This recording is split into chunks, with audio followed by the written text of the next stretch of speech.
Hello दोस्तों, मैं पवन। अनोखे अंदाज में आपका नए वीडियो सीरीज़ में स्वागत है।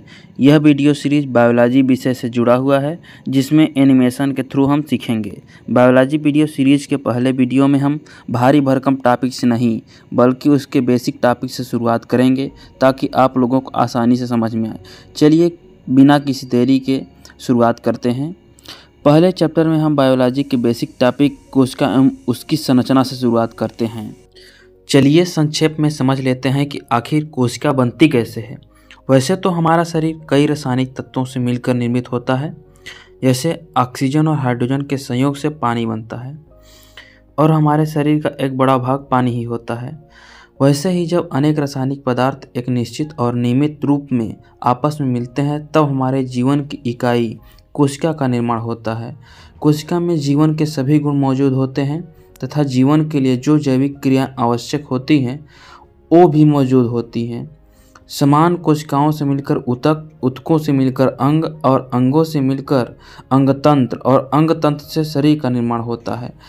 उदाहरण के लिए एपिथेलियम ऊतक की म्यूकस कोशिकाएं म्यूकस स्राव का उत्सर्जन करती हैं, जिससे भोजन का ग्रास अपनी यात्रा में सुगमता से आगे बढ़ सके। कोशिका से संबंधित अध्ययन साइटोलॉजी या कोशिका विज्ञान के तहत किया जाता है। कोशिकाएं सभी जीवों की संरचनात्मक एवं कार्यात्मक इकाई है। संरचनात्मक इकाई का तात्पर्य सभी जीवों का ढांचा कोशिका से मिलकर बना होता है। जैसे बिल्डिंग ईंट से मिलकर बनी होती है, इस प्रकार इमारती ढांचे का संरचनात्मक इकाई ईंट है। एवं कार्यात्मक इकाई से आशय सबसे छोटी संरचना जो एक विशिष्ट कार्य को संचालित करती है, जैसे किडनी में नेफ्रॉन फिल्टर का कार्य करता है। कुल मिलाकर कोशिका एक साथ बॉडी के स्ट्रक्चर निर्माण तथा विशिष्ट कार्य को करने में सहायक होती है।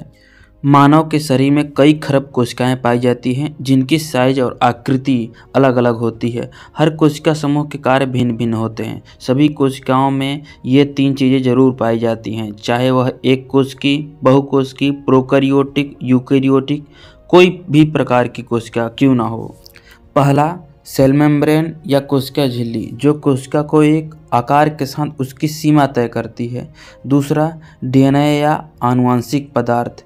तीसरा, कोशिका द्रव्य या साइटोप्लाज्म। कोशिकाएं कई प्रकार की होती हैं। उससे पहले हम यह भी जान लें कि जीव बहुकोशिकी के साथ एक कोशिकी भी होते हैं, अर्थात वैसे जीव जिनमें केवल एक कोशिका पाई जाती है, जैसे बैक्टीरिया, यीस्ट, अमीबा, पैरामीशियम। विकास के आधार पर कोशिकाएं दो प्रकार की होती हैं, प्रोकैरियोटिक और यूकैरियोटिक। प्रोकैरियोटिक और यूकैरियोटिक यूनानी शब्द हैं।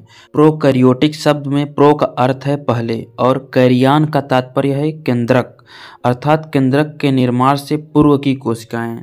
प्रोकैरियोटिक कोशिकाओं में केंद्रक, केंद्रक झिल्ली, माइटोकॉन्ड्रिया, लाइसोसोम और अंतःप्रदब्बी जालिका जैसे कोशिकांग अनुपस्थित होते हैं। इनमें केवल कोशिका झिल्ली, आनुवंशिक पदार्थ या डीएनए और कोशिका द्रव्य उपस्थित होते हैं, बाकी अन्य कोशिकांग नहीं। इसलिए इन्हें प्रोकैरियोटिक कोशिकाएं कहा जाता है, अर्थात केंद्रक निर्माण से पूर्व की कोशिकाएं। ऐसे जीव हैं बैक्टीरिया एवं नीले हरे शैवाल। बात करें यूकैरियोटिक कोशिकाओं की, तो इनमें केंद्रक के साथ एक से अधिक कोशिकांग जैसे माइटोकॉन्ड्रिया, लाइसोसोम आदि उपस्थित होते हैं, इसलिए इन्हें यूकैरियोटिक कोशिकाएं कहते हैं। यूनानी शब्द में यू का तात्पर्य वास्तविक व कैरियन का तात्पर्य केंद्रक, अर्थात केंद्रक युक्त कोशिका, जैसे पौधों एवं जंतु की कोशिकाएं। अब कोशिकांगों को समझ लेते हैं। सबसे पहले हम वैसे कोशिकांगों पर चर्चा करेंगे जो जंतु व पादप दोनों में पाए जाते हैं। कोशिका को एक देश समझकर हम कोशिकांगों को देखेंगे तो अच्छा दिखेगा, मतलब और अच्छे से समझ में आएगा। तो पहला कोशिकांग है कोशिका झिल्ली। देश की सीमा रेखा की तरह है, जो देश को एक आकार देती है, वैसे ही कोशिका झिल्ली कोशिका को एक आकार प्रदान करती है और आवश्यक पदार्थों को कोशिका के अंदर जाने और बाहर आने की अनुमति देती है। दूसरा कोशिकांग है साइटोप्लाज्म या कोशिका द्रव्य। देश की जमीन की तरह है, जहां देशवासी निवास करते हैं, वैसे ही साइटोप्लाज्म में सभी कोशिकांग डुबकी लगा लगा कर तैरते रहते हैं। तीसरा व सबसे महत्वपूर्ण कोशिकांग है केंद्रक या न्यूक्लियस। देश की राजधानी की तरह है, जहाँ से पूरे देश को संचालित किया जाता है, जहाँ पूरे देश का ब्लूप्रिंट होता है, वैसे ही केंद्रक कोशिका में लॉ एंड ऑर्डर को मेंटेन करता है तथा कोशिकांगों पर नियंत्रण एवं समन्वय स्थापित करता है। यह कोशिका का कंट्रोल रूम है जो बहुत ही संवेदनशील कोशिकांग है, क्योंकि इसी जगह पर अटैक कर एचआईवी वायरस संपूर्ण कोशिका को अपने अंडर में ले लेता है।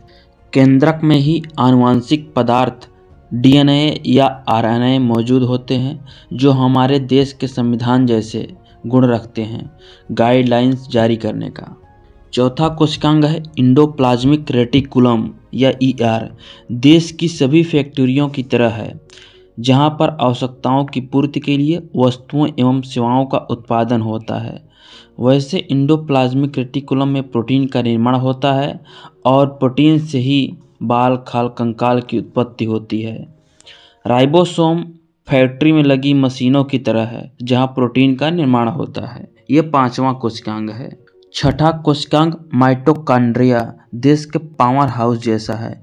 इससे सभी प्रकार की क्रियाओं प्रक्रियाओं के लिए ऊर्जा का उत्पादन किया जाता है। गाल्जी का देश के पोर्ट या एयरपोर्ट की तरह है जहां से वस्तु एवं सेवाओं को निर्यात किया जा सकता है। यह सातवां कोशिकांग है। वैसे ही गाल्गी काय से प्रोटीन का आदान प्रदान बाह्य क्षेत्र में अर्थात कोशिका के बाहर किया जाता है। हमारा आठवां कोशिकांग है रिक्तिकाएँ। यह स्टोरेज हाउस के जैसे भंडारण में सहायक होती है जो पादप कोशिकाओं में प्रचुरता के साथ पाई जाती है। नौवां कोशिकांग है लाइसोसोम। देश की सिक्योरिटी फोर्सेस की तरह कार्य करती है।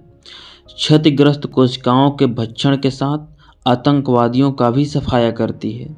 अब वैसे कोशिकांगों पर चर्चा करते हैं जो केवल पादप कोशिकाओं में पाए जाते हैं, जंतुओं में नहीं। हमारा पहला पादप कोशिकांग है कोशिका भित्ति। ये तो चीन की दीवार की तरह है जो हम लोगों में तो नहीं पाया जाता, परंतु पौधों में सुरक्षात्मक उद्देश्यों की पूर्ति हेतु मौजूद होता है। जैसे हवा पानी से बचाव हेतु सुदृढ़ता के साथ साथ एक निश्चित आकार भी प्रदान करता है। दूसरा पादप कोशिकांग है प्लास्टिड। यह 3 प्रकार के होते हैं। क्लोरोप्लास्ट, यह किचन के जैसा गुण रखता है जहाँ पर भोज्य पदार्थों का निर्माण होता है। दूसरा है क्रोमोप्लास्ट, यह फूलों फलों को रंग प्रदान करने में सहायक है। तीसरा है ल्यूकोप्लास्ट, यह रंगहीन होता है साथ साथ भोजन का भंडारण भी करता है। प्लास्टिड के इन 3 प्रकारों में क्लोरोप्लास्ट प्रकाश संश्लेषण में सहायक होता है जिसकी सहायता से पौधे अपना भोजन स्वयं बनाते हैं। केवल जंतु कोशिकाओं में पाए जाने वाला कोशिकांग सेंट्रोसोम प्रिंटर के जैसा डुप्लीकेट के निर्माण में सहायक होता है। यह कोशिका विभाजन के समय गुणसूत्रों का द्विगुणन करता है। एक और बात, केंद्रक और कोशिका द्रव्य को एक साथ प्रोटोप्लाज्म कहा जाता है जो जीवित पदार्थ होता है। आज यहीं तक दोस्तों। Please like, subscribe and share ताकि अगला वीडियो जल्द ही आप लोगों के लिए उपलब्ध हो सके।